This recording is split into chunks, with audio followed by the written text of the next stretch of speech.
Hey everyone, Golden Ninja 3000 here again. Today I'm reviewing the amazing new LEGO Infinity Saga set number 76209, Thor's Hammer. This has 979 pieces, one exclusive minifigure, and it retails for $100 in the US. I've been wanting to see LEGO make something exactly like this for a really long time, just like life-size prop replicas from Marvel, and I'm just in love with this set. Here is our exclusive Thor minifigure modeled after his outfit in the very first Thor movie. So that's really cool. I love that torso print, but I don't really care for the face print. That is his Endgame face print. And I mean, his beard was like not that shaggy in Endgame. So I do wish that they had, used a different face for him. Or sorry, I mean, his beard was not that shaggy in the first Thor movie. Also, the lightning eyes are completely inaccurate because he didn't get those until Ragnarok when he learned to use his lightning without the hammer. Same old Mjolnir mold. I honestly, after getting this set, I really appreciate how accurate this mold is, like especially with, like the beveling around the edges. And I don't like the cape either. You guys know, do not like one hole capes. I think they drape super awkwardly. There's some cool back printing though.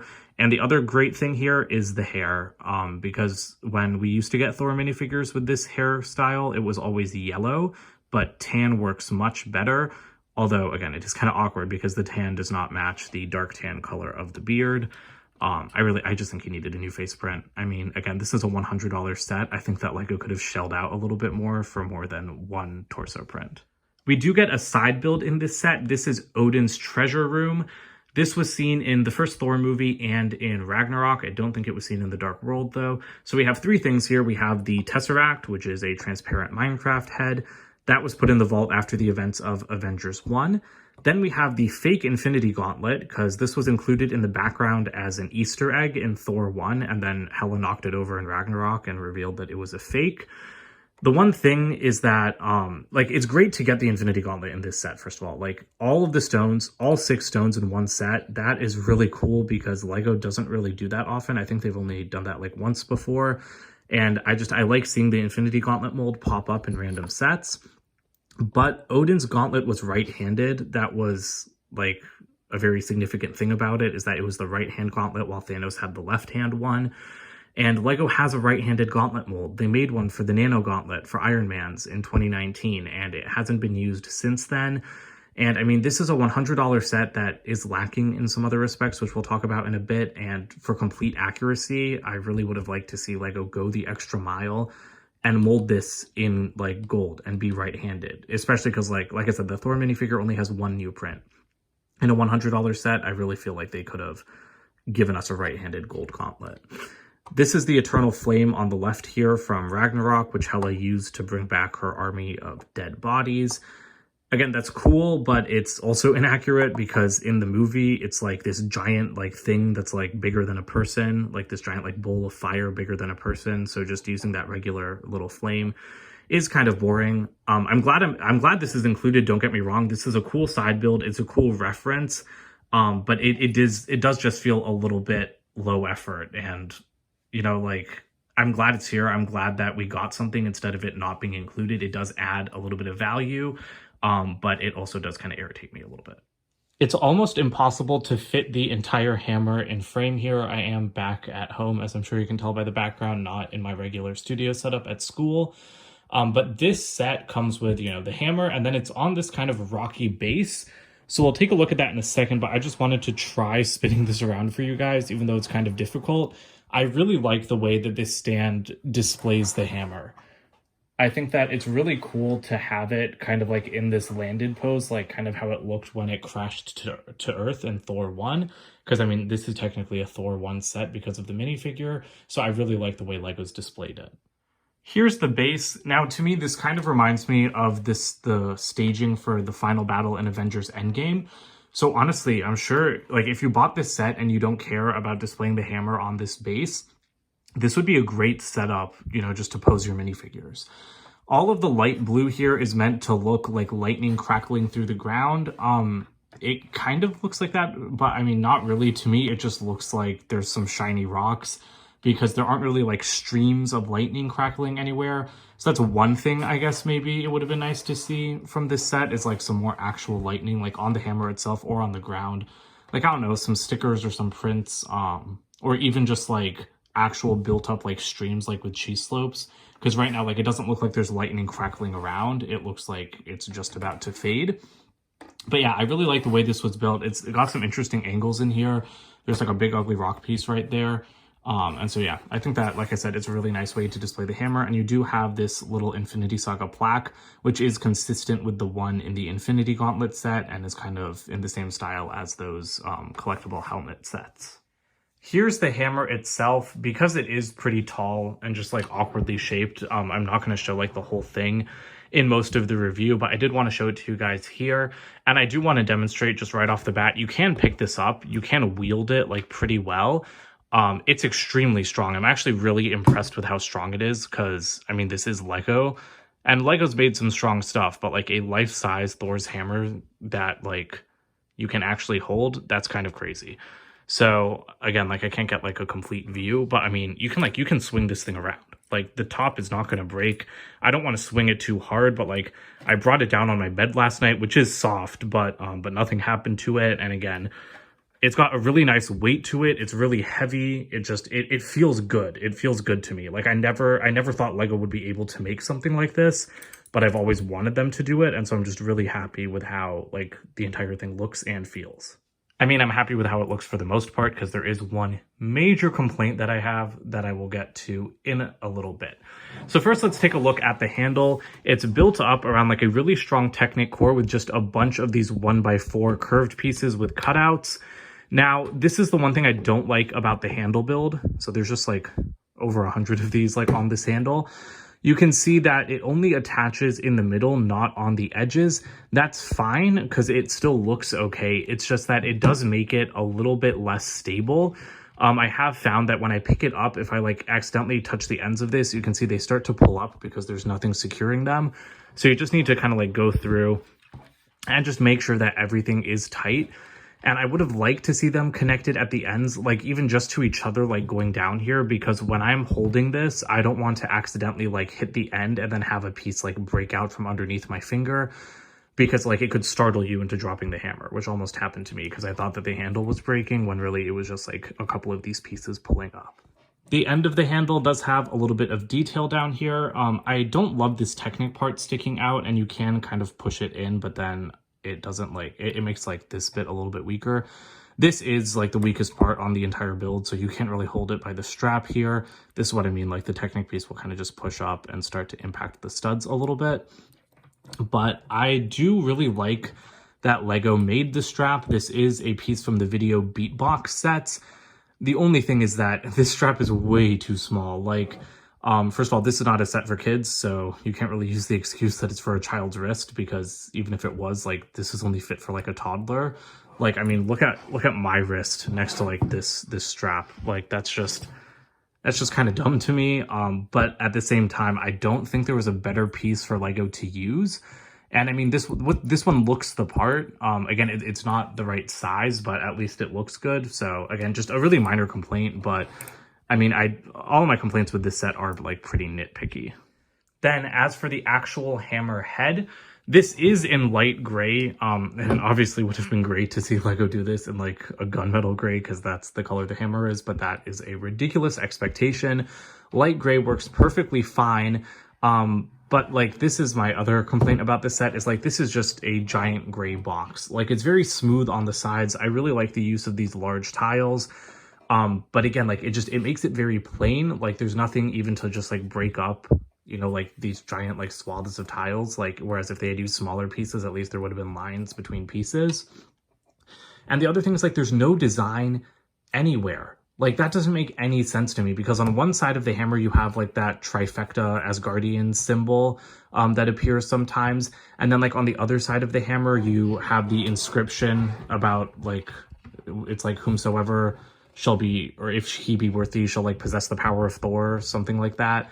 That would have been a great thing to see as a sticker. And the other thing is like all of the designs down the sides. Like, the hammer always has like runic like engravings on all four like of these corners. And so the fact that in a $100 display set, Lego didn't even bother, like, forget about prints, because I know that printing is hard on like these matte like textured pieces. But for $100, Lego couldn't even give us a clear backed sticker sheet.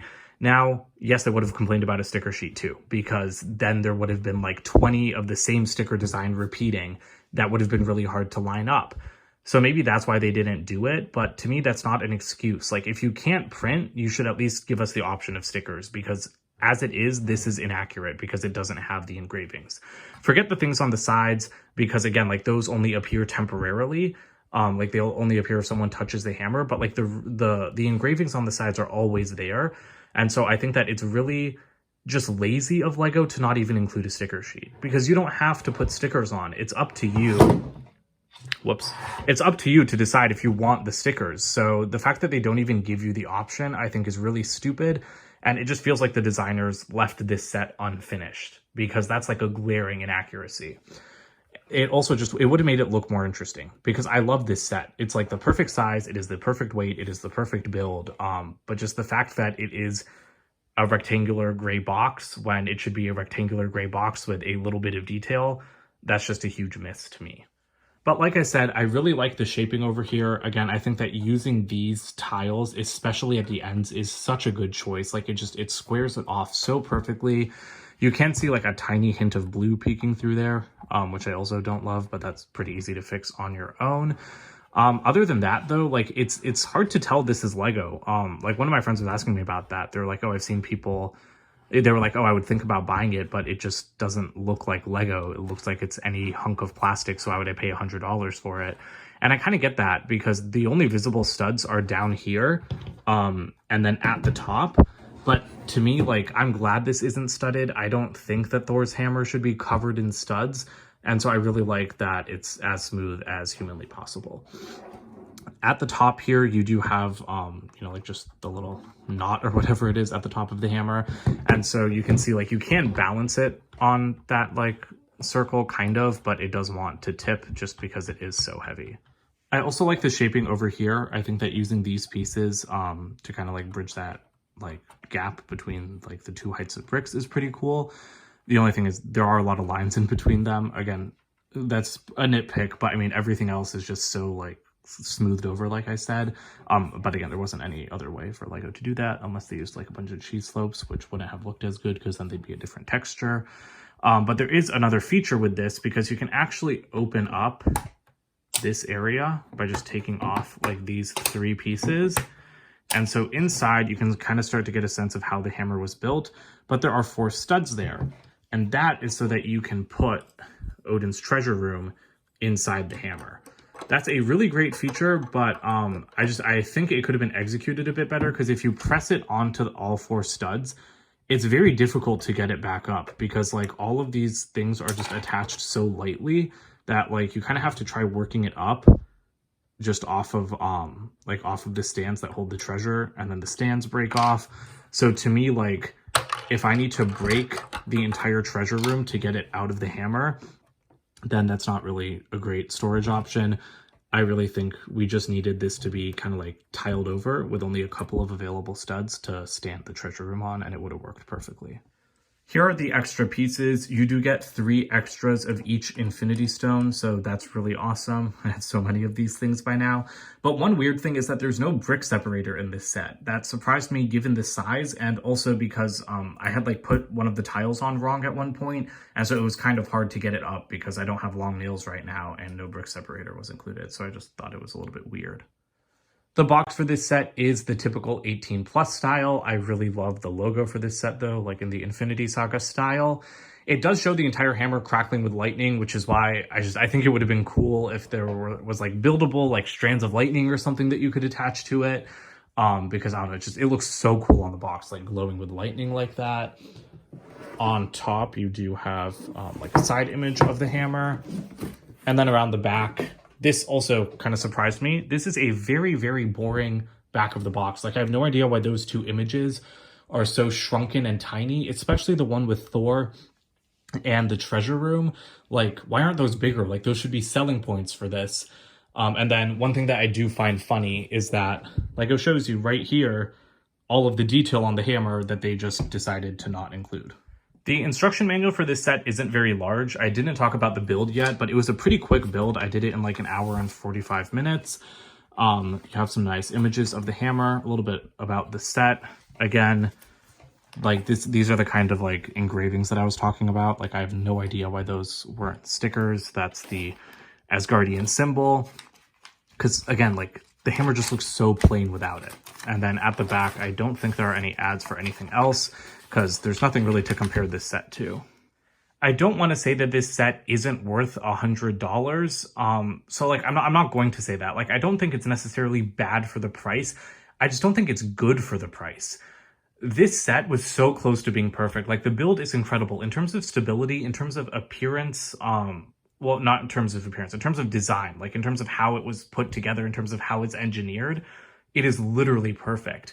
The Thor minifigure is nice. We did not need any other minifigures. Sure, it would have been great to get more minifigures, but we really didn't even need one. The treasure room, that's kind of where my problems start because it's cool to get it, but again, in a $100 set, this set has 979 pieces, so not even 1,000 pieces. It's not even 10 cents per piece. Granted, it does have some very large pieces that make up the base and like big tiles and big Technic parts, which is why I'm not really looking at piece count so much here, but it's just, I don't really get where the budget went. I don't think like a ton of parts had to be recolored into light gray for this set. So to me, the fact that the only new print in this set is Thor's torso, he has an inaccurate head, the Infinity Gauntlet is inaccurate, the Eternal Flame is inaccurate, and the hammer itself is inaccurate because we don't have any of the designs that it should have. That's extremely stupid. Because if some of those things had been changed, like literally, even if the hammer had just had like the stickers that it should, I would be much happier with this set. Because as it is, I'm happy with the design, but it feels like the designers just got lazy and gave up halfway. It feels like they didn't finish making this set like as best as it could have been because they were like, oh, this is good enough. Like, let's save some money and not like do designs and not do like a right-handed Infinity Gauntlet. So that irritates me. And I mean, I don't want to keep harping on the gauntlet because I think that would just be a nice to have thing, but it is kind of an unrealistic expectation. But stickers are not an unrealistic expectation. An 18 plus set with none of the detail that's on the actual object when it's recreated in life size like this, honestly, then what's the point of making it? So I really hope third-party companies make stickers. I will be buying them because I really think that this set needs a little something like that. So that's it for today. Don't forget to comment, like, and subscribe, and check out my website, goldenninja3000.com, and I'll see you guys with more videos soon. Bye for now.